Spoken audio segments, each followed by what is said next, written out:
अपने last video में हमने डिस्कस किया था यूटिलिटी एनालिसिस की लिमिटेशंस। यूटिलिटी एनालिसिस की लिमिटेशंस क्या थी कि कोई भी कंज्यूमर सेटिस्फेक्शन को नंबर में मेजर नहीं कर सकता। अब ये क्रिटिसिज्म दी किसने थी? हिक्स एंड एलन ने।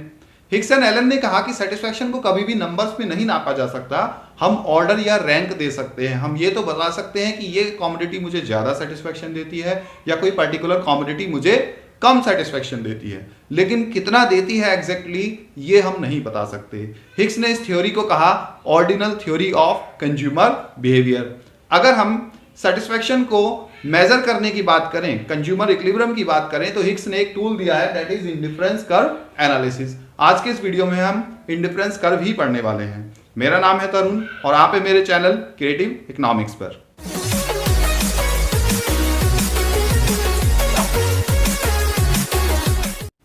इंडिफरेंस कर्व का मीनिंग स्टार्ट करने से पहले हम समझ लेते हैं कि इंडिफरेंस कर्व के पीछे थ्योरी क्या है। इंडिफरेंस कर्व के पीछे थ्योरी है ordinal theory, given by whom? Hicks and Allen. किसने दी है ordinal theory of consumer behaviour? Hicks and Allen ने। उन्होंने क्या कहा कि satisfaction can not be measured in numbers. Satisfaction को कभी भी नंबर्स में नहीं नापा जा सकता। We can just give order और रैंक। हम रैंक दे सकते हैं या ऑर्डर सेट कर सकते हैं कि this combination, this combination gives me more satisfaction, this commodity or this combination gives me less satisfaction, but we cannot tell the exact numbers.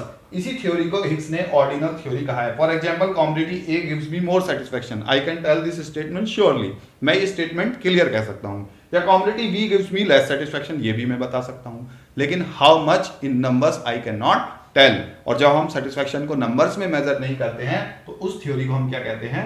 Ordinal theory. क्योंकि मार्शल ने जो थ्योरी दी थी कार्डिनल मेजरमेंट की, कि सेटिस्फेक्शन को हम numbers में नापते थे यूटिल्स में, उसकी बहुत सारी क्रिटिसिज्म थी। उन क्रिटिसिज्म के बेसिस पे ही दूसरी थ्योरी डेवलप हुई है, that is indifference curve analysis.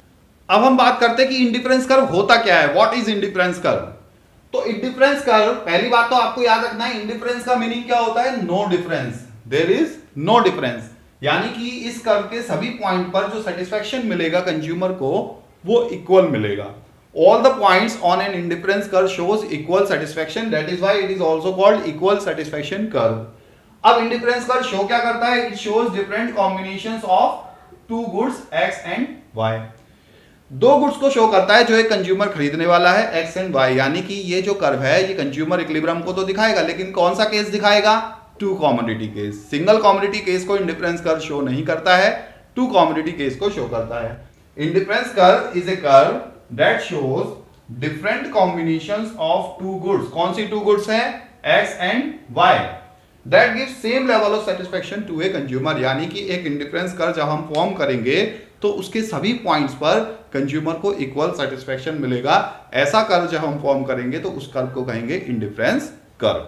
तो मैं आपको पहले एक बार थोड़ा सा इसको इंडिफरेंस कर्व को बनाकर दिखा देता हूं। शेड्यूल की हेल्प से हम अभी दोबारा से बनाएंगे इसे। अभी आपको ये इस तरीके से समझना है कि सपोज कीजिए ये शेप होगी इंडिफरेंस कर्व की, और यहां पर हम लेंगे गुड x एंड यहां पर लेंगे गुड y। इसके जितने भी पॉइंट्स होंगे, point A, B, C, D, E, इन सभी पॉइंट्स पे कंज्यूमर को इक्वल सेटिस्फेक्शन मिलेगा। इस कर्व के सभी पॉइंट्स पे कंज्यूमर को क्या मिलेगा? Equal satisfaction. अभी मैंने आपको ये नहीं सिखाया कि इंडिफरेंस कर्व बनता कैसे है, जस्ट मैं आपको मीनिंग बता रहा हूं इंडिफरेंस कर्व का, कि एक ऐसा कर्व है जिसमें डिफरेंट कॉम्बिनेशन दिखाए जाते हैं टू गुड्स के।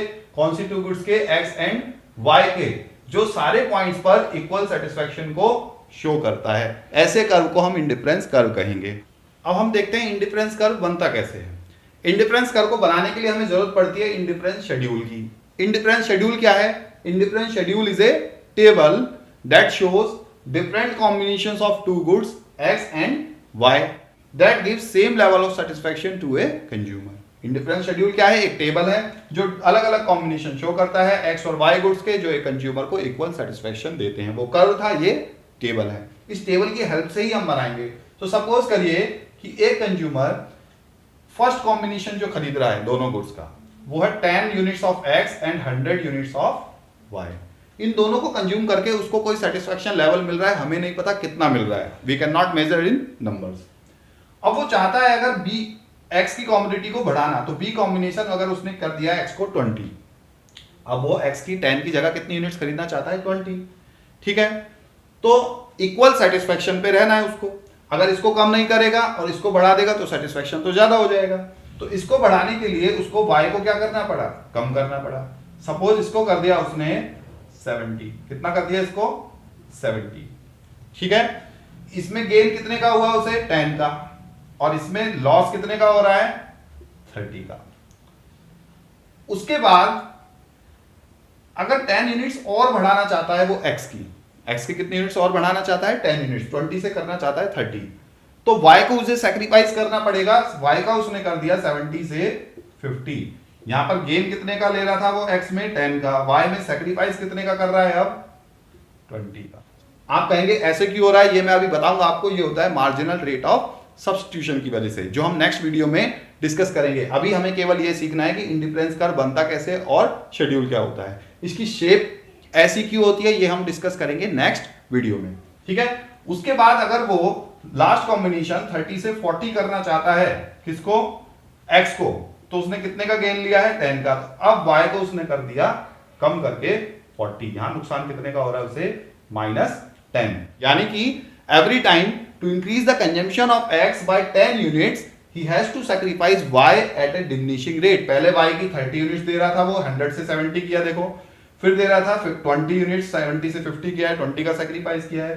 फिर दे रहा है 10 यूनिट्स, क्योंकि 50 से उसने 40 किया है।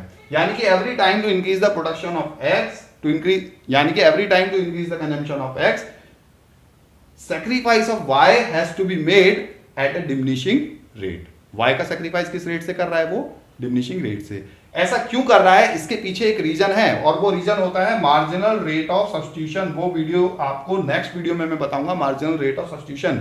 एक वीडियो में सारी चीजें बताना पॉसिबल नहीं है। तो अब हम इस कर्व को बना के देखते हैं। हमने क्या लिया है, एक्स एक्सिस पे गुड x लिया है, y एक्सिस पे गुड y लिया है। सबसे पहला कॉम्बिनेशन क्या है, देखिए एक्स एक्सिस पे हमने गुड x लिया है। गुड x की मैक्सिमम यूनिट्स कितनी खरीद रहा है 40, 10, 20, 30, 40। y एक्सिस पे हमने जब y गुड्स लिए, y की मैक्सिमम यूनिट्स 100 है, तो हमने 20 का डिफरेंस ले लिया। यहाँ पे 20, 40, 60, 80, 100। फर्स्ट कॉम्बिनेशन क्या है 10x 100y। फर्स्ट कॉम्बिनेशन क्या है 10x 100y, यहां पर आएगा, ठीक है। इसको हमने नाम दे दिया कॉम्बिनेशन A। उसके बाद B कॉम्बिनेशन क्या है 20x 70y, 20x 70y, this is combination B। फिर है 30x 50y, 30x and 50y, 40 और 60 के बीच में आएगा 50, ये कॉम्बिनेशन C हो गया। उसके बाद 40x and 40y, 40x and 40y, ये हो गया कॉम्बिनेशन D। जब आप इसको बनाएंगे इस कर्व को, तो ये बनेगा इंडिफरेंस कर्व। और ये एक स्ट्रेट लाइन नहीं है, this is not a straight line, it is a curve. और कैसा है ये, कॉन्वेक्स टू ऑरिजिन। कैसा कर्व है ये, convex to the origin.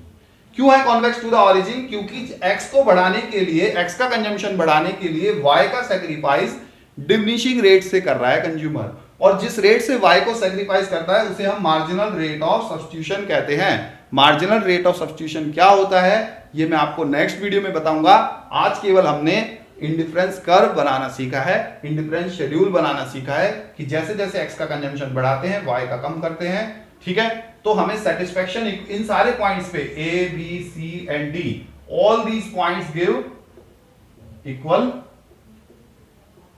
Satisfaction.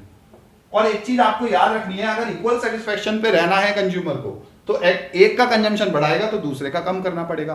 अगर एक को बढ़ाया दूसरे को कम नहीं किया तो फिर सेटिस्फेक्शन इक्वल नहीं रहेगा, फिर तो सेटिस्फेक्शन भी इंक्रीज हो जाएगा।